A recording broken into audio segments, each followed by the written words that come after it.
গোৱালপাৰাৰ দুধনৈত থলুৱা লোকবাদ্যবাদন সমাৰোহ ৰাভা হাছং স্বায়ত্তশাসিত পৰিষদৰ উদ্যোগত প্ৰথমবাৰৰ বাবে আয়োজন কৰা হৈছে এই সমাৰোহৰ দুধনৈ ৰাভা হাছং স্বায়ত্তশাসিত পৰিষদৰ সচিবালয় প্ৰেক্ষাগৃহত অনুষ্ঠিত হয় এই সমাৰোহৰ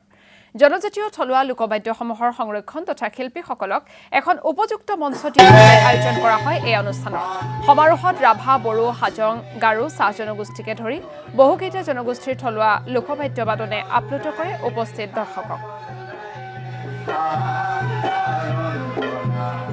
প্ৰথম কথা হ'ল আমি ইয়াতে অৱগত যে শিল্পীসকলৰ কাৰণে অনুষ্ঠান থাকে সাংস্কৃতিকৰ কাৰণে আমাৰ ফেষ্টিভেলবিলাক থাকে সামগ্ৰিকভাৱে বেছিকেলি আমি যদি চাওঁ তেতিয়াহ'লে গায়ক শিল্পী এনেকুৱাবিলাকৰ ক্ষেত্ৰত আমাৰ অনুষ্ঠানবিলাক থাকে আৰু ৰাভা হাছং কাউন্সিল আমি চিন্তা কৰিছোঁ কি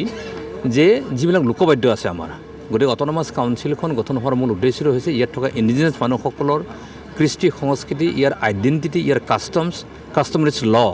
সেইসমূহ কেনেধৰণে প্ৰিজাৰ্ভেশ্যন কৰিব পৰা যায়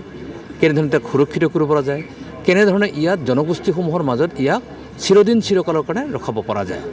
সেই দৃষ্টিভংগী আমি চোৱাৰ দৃষ্টিভংগী আমি দেখিলোঁ যে ৰাভা হাছং কাউন্সিল এলেকাত বিশেষকৈ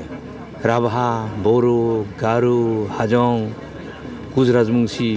বিহুকে ধৰি বহুবোৰ থলুৱা যি লোকবাদ্য আছে লোক সংস্কৃতি আছে তাত ইমানবোৰ বাদ্যযন্ত্ৰ আছে সেই বাদ্যযন্ত্ৰ শিল্পীসকলে কোনো মঞ্চতো নাপায় কোনো পৰিৱেশতো নাপায় তো আমি সেইকাৰণে ৰাভা হাছং কাউন্সিলে আমি চিন্তা কৰিলোঁ যে সেই থলুৱা লোকবাদ্যৰ যিসকল শিল্পী আছে তেখেতসকলে এখন মঞ্চ দিয়া হওক তেখেতসকলে যিবোৰ লোকবাদ্য আমাৰ মাজত সদায় প্ৰচলিত হৈ আছে এনেকুৱা বহুবোৰ লোকবাদ্য আছে য'ত আমাৰ মাজত প্ৰচলিত হৈ থকা হেৰাবলৈ ধৰিছে সেইসকল সংৰক্ষণ সেইসকল শিল্পীক এটা স্বাভিমানী মনেৰে জীয়াই থাকিবৰ কাৰণে তেখেতসকলে এখন মঞ্চ দিবৰ কাৰণে তেখেতসকলেও যেন শিল্পী